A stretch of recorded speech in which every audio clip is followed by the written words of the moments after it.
Hello नमस्कार दोस्तों, हमारे जीके गुरु टिक्स चैनल में आपका स्वागत है। आज हम आपके लिए रीट मेंस थर्ड ग्रेड परीक्षा के लिए राजस्थान जीके का टॉपिक दे रखा है, राजस्थानी भाषा साहित्य, जिसकी हमने 5 क्लास कराती हैं दोस्तों। हम इन क्लासों में विगत परीक्षाओं में पूछे गए पीवाईक्यूज लेके आए हैं दोस्तों। बहुत ही महत्वपूर्ण प्रश्न हैं दोस्तों, जो परीक्षा में बार बार पूछे जाते हैं। हम उन्हीं प्रश्नों को लेके आए हैं दोस्तों, देख लेना। ये प्रश्न आपके लिए रामबाण साबित होंगे। हुबहू छपने वाले प्रश्न लेके आए हैं जो आपके लिए रामबाण साबित होंगे। जो भाई हमारे जीके गुरु टिक्स चैनल के साथ नए जुड़े हैं, उनसे प्लीज़ रिक्वेस्ट है, चैनल को सब्सक्राइब करें और अधिक से अधिक शेयर भी करें। जिन भाइयों ने अभी तक हमारे चैनल को सब्सक्राइब नहीं किया है, उनसे प्लीज़ रिक्वेस्ट है, चैनल को सब्सक्राइब जरूर करें। जो भाई टेलीग्राम चैनल पर जुड़ना चाहते हैं, वो वीडियो को डिस्क्रिप्शन में जाएं और टेलीग्राम चैनल की लिंक पर क्लिक करें, टेलीग्राम चैनल को ज्वाइन कर सकते हैं। इस क्लास में हम बहुत ही महत्वपूर्ण क्वेश्चन लेके आए हैं, जो बार बार पूछे जाते हैं। उन्हीं प्रश्नों को हम लेके आए हैं। राजस्थानी भाषा साहित्य बहुत ही महत्वपूर्ण टॉपिक है दोस्तों। इससे क्वेश्चन 101% आता है दोस्तों, हर परीक्षा में पूछा जाता है राजस्थानी भाषा साहित्य।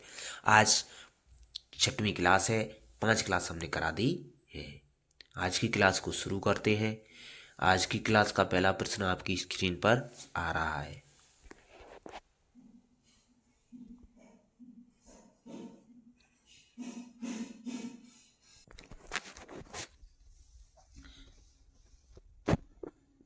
पहला प्रश्न दे रखा है दोस्तों, सूरमल मिश्रण जो राजस्थान की एक रियासत के 19वीं सदी के दरबारी कवि थे, उन्होंने एक उत्कर्ष कृति वंश भास्कर लिखी, जिसका मुख्य विषय किस राजवंश के इतिहास से संबंधित है दोस्तों। ये पूछा है।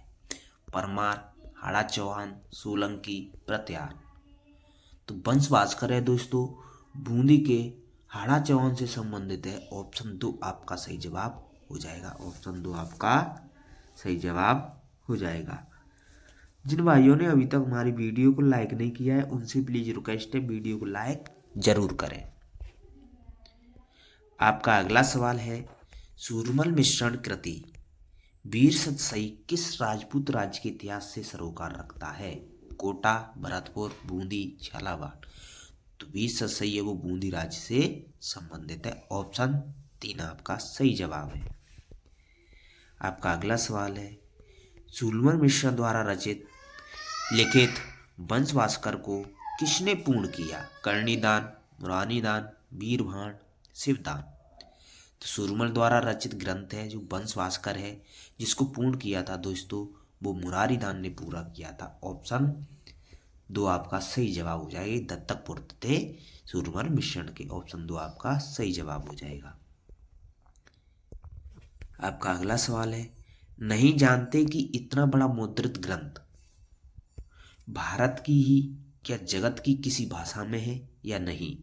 उपयुक्त कथन किस ग्रंथ के बारे में कहा जाता है दोस्तों। राजरत्नाकर, रागकल्पद्रुम, वंश भास्कर, श्रृंगारहार।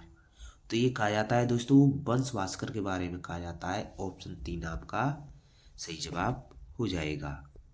अगला सवाल है आपका, निम्न में किस राजपूत शासक द्वारा नेह तरंग रचित है। नेह तरंग रचित है। राव सावन सिंह, नागरीदास, महाराजा जसवंत सिंह, महाराजा राय सिंह, राव बुद्ध सिंह। तो नेह तरंग जो रचित है वो है राव बुद्ध सिंह द्वारा रचित ग्रंथ है नेह तरंग। ऑप्शन 4 आपका सही जवाब है। महाराजा बुद्ध सिंह बोधी नरेश राव राजा अनिरुद्ध सिंह के पुत्र महाराव राजा बुद्ध सिंह ने नेह तरंग नामक रीति ग्रंथ की रचना की थी दोस्तों। इसकी भाषा है जो ब्रज भाषा है। अगला सवाल है आपका, निम्न में से किसने राजस्थान म्यूजियम के क्यूरेटर अध्यक्ष पद का 30 वर्ष के लगभग सेवा की थी। Munshi Devi Prasad, Kavi Raja Shyamal Das, colonel James Tod, Gauri Shankar Hirachand Ojha. तो राजस्थान म्यूजियम के क्यूरेटर अध्यक्ष पद पर 30 वर्ष के लगभग सेवा की दोस्तों गौरी हीराचंद ओझा ने की थी। ऑप्शन 4 आपका सही जवाब हो जाएगा। अगला सवाल है आपका, इसकी व्याख्या भी देख सकते हैं दोस्तों, कि गौरीचंद हीराचंद ओझा थे। उनका जन्म सिरोही रियासत के रोहिड़ा ग्राम में हुआ था दोस्तों। वो 14 सितंबर 1863 को हुआ था। भारतीय इतिहास साहित्य के पुरोधा इतिहासकार थे। इन्होंने हिंदी में सर्वप्रथम भारतीय लिपि का शास्त्र लेखन, प्राचीन लिपिमाला राजपूतानी का इतिहास 1894 में अपना नाम गिनीज बुक में लिखवाया था। लॉर्ड कर्जन के संपर्क में आने पर ओझा जी विद्वता से प्रभावित कर्जन ने उन्हें अजमेर में म्यूजियम का अध्यक्ष बना दिया था। सर्वप्रथम 1911 में सिरोही राज्य का इतिहास प्रकाशित हुआ था। भारत की ब्रिटिश सरकार ने इन्हें महामहोपाध्याय की उपाधि भी दी थी। महामहोपाध्याय की उपाधि हीराचंद ओझा को कहा जाता है। उन्हें राजस्थान के इतिहास के अलावा नैन्सी ख्यात का संपादन एवं कर्नल जेम्स टॉड के एनाल्स की त्रुटियों का परिशोधन कर हिंदी में अनुवाद किया। इन्हें राजस्थान का गिरबन कहा जाता है।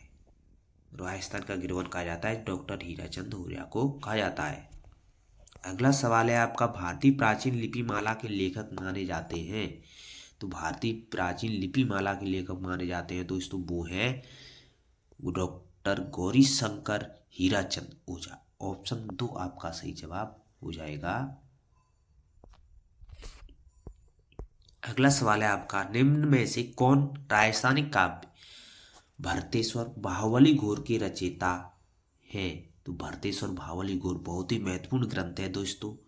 सबसे प्राचीन जैन ग्रंथ है, राजस्थानी भाषा में लिखा गया सबसे प्राचीन जैन ग्रंथ है भरतेश्वर बाहुबली घोर। चंद्रवरदाई, शिवदान, कृपाराम, वज्र सेंसूरी। तो ये लिखा था दोस्तों, वो लिखा था आपका वज्र सेंसूरी के द्वारा लिखा गया था। ऑप्शन 4 आपका सही जवाब हो जाएगा। ये क्वेश्चन बार बार पूछे जाते हैं, हर परीक्षा में किसी न किसी परीक्षा में आते रहते हैं। उन्हीं प्रश्नों को हम लेके आए हैं। व्याख्या भी देख सकते हैं कि राजस्थानी भाषा में लिखित सबसे प्राचीन जैन ग्रंथ वज्रसेन सूरी का जो भरतेश्वर बाहुबली घोर है, जिसका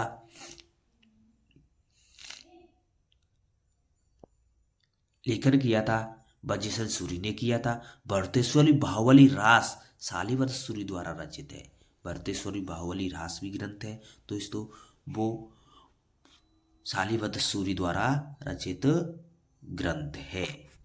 अगला सवाल है आपका, राजस्थानी साहित्य के भरतेश्वर बाहुबली रास के लेखक हैं जिनसत सूरी, शिवदास, शालिवत सूरी, हेमचंद सूरी।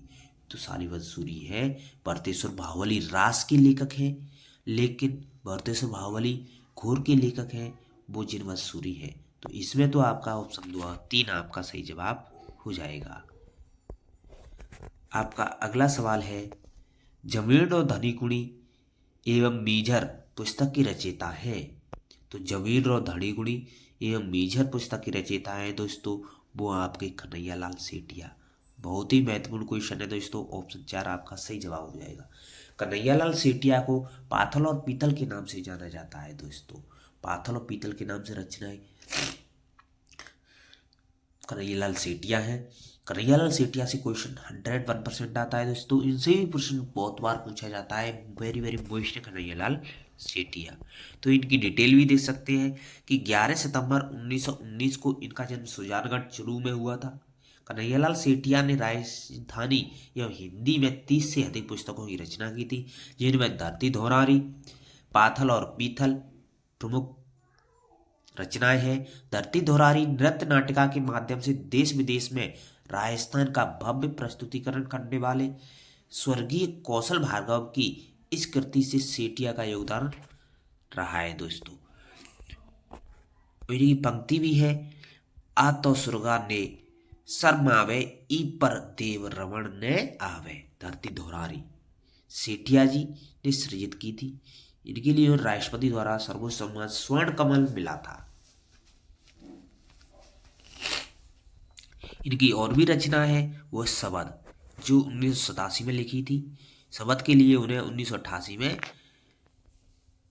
पुरस्कार भी मिला था।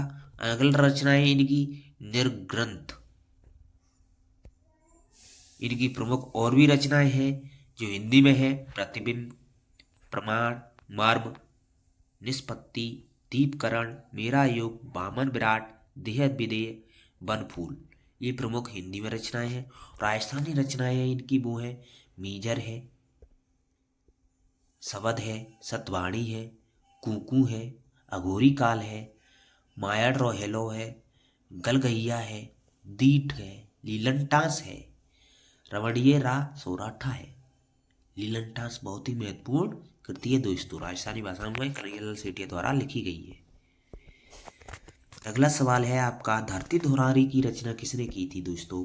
बहुत ही अच्छा सवाल है, हमने बताया था कि कन्हैयालाल सेठिया से क्वेश्चन पूछे जाते हैं, तो इसका सही जवाब होगा कन्हैयालाल सेठिया। ऑप्शन 2 आपका सही जवाब हो जाएगा। अगला सवाल है, लीलनटास के लेखक कौन है। लीलनटास के लेखक भी कन्हैयालाल सेठिया हैं। कन्हैयालाल सहल दे रखा है, लेकिन सेठिया यहाँ है, तो ऑप्शन 2 आपका सही जवाब हो जाएगा। अगला सवाल है आपका, 1987 का सूरमल मिश्रण द्वारा पुरस्कार कन्हैयालाल सेठिया किस साहित्य रचना को दिया गया। लीलनटास, निगरन, धरती धुरारी, शबद। तो 1987 में जो सूरमल पुरस्कार कन्हैयालाल सेठिया की किस साहित्यिक रचना को दिया गया था, वो दिया गया था दोस्तों शबद को दिया गया था। ऑप्शन 4 आपका सही जवाब हो जाएगा। आपका अगला सवाल है, कन्हैयालाल सेठिया की कृति है धरती धुरारी, रामू चनाणा, गंगा जीरा दोहा, गंगा लहरी। तो इसमें आपका सही जवाब हो जाएगा, वो हो जाएगा धरती धुरारी। ऑप्शन 1 आपका सही जवाब हो जाएगा। अगला सवाल है आपका, पद्मावत किसके द्वारा लिखी गई थी। राजशेखर, हरिसेन, मलिक मोहम्मद जायसी, विठलदास। तो जो पद्मावत है वो मलिक मोहम्मद जायसी के द्वारा लिखी गई थी। बहुत ही महत्वपूर्ण ग्रंथ है दोस्तों पद्मावत। मलिक मोहम्मद जायसी के द्वारा 1543 में लिखा गया था, जिसमें अलाउद्दीन खिलजी एवं मेवाड़ के शासक रावण रतन सिंह के मध्य युद्ध हुआ था दोस्तों, उसके बारे में वर्णन मिलता है दोस्तों। जिन भाइयों ने अभी तक हमारी वीडियो को लाइक नहीं किया है, उनसे प्लीज रिक्वेस्ट है वीडियो को लाइक जरूर करें। अगला सवाल है आपका, मलिक मोहम्मद जायसी ने पद्मावत नामक महाकाव्य की रचना कब की थी। तो पद्मावत नामक महाकाव्य की रचना की थी वो 1543 में की थी। तो ऑप्शन 3 आपका सही जवाब हो जाएगा, 1540 के आसपास की थी। अगला सवाल है आपका, काणेदेव प्रबंध का रचयिता कौन है। तो काणेदेव प्रबंध का रचयिता है दोस्तों वो पद्मनाभ है। कौन है, पद्मनाभ। जालर के अखेराज चौहान थे, चौहानों के बारे में जानकारी मिलती है पद्मनाभ। ऑप्शन 3 आपका सही जवाब हो जाएगा, काणेदेव प्रबंध के रचयिता है वो पद्मनाभ है। पद्मनाभ जारौल के चौहान अखेराज के आश्रित इस रचनाकार ने काणेदेव प्रबंध नामक ग्रंथ की रचना की थी। वीर रस प्रदान इस रचना को राजस्थानी महाकाव्य कहा जाता है। तो राजस्थानी महाकाव्य कहा जाता है वो कहा जाता है पद्मनाभ को कहा जाता है। जो पद्मनाभ ग्रंथ है, काणेदेव पद्मनाभ के द्वारा लिखा गया ग्रंथ काणेदेव प्रबंध है, उसको राजस्थानी महाकाव्य कहा जाता है। काणेदेव प्रबंध एवं वीरमदेव सोनगरारी बात नामक ग्रंथ में कानदेव और अलाउद्दीन खिलजी के युद्धों की चौपाइयों, दोहों आदि से युक्त रोचक वर्णन मिलता है दोस्तों।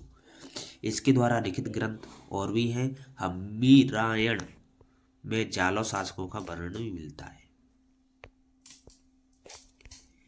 आपका अगला सवाल है, निम्नलिखित में से कौन सा ग्रंथ जालौर के शासकों की उपलब्धि के बारे में बताता है। तो जालौर की शासकों के उपलब्धि के बारे में बताता है दोस्तों, वो बताता है हम्मीर कानदेव प्रबंध बताता है दोस्तों। ऑप्शन 4 आपका सही जवाब हो जाएगा। ऑप्शन 4 आपका सही जवाब।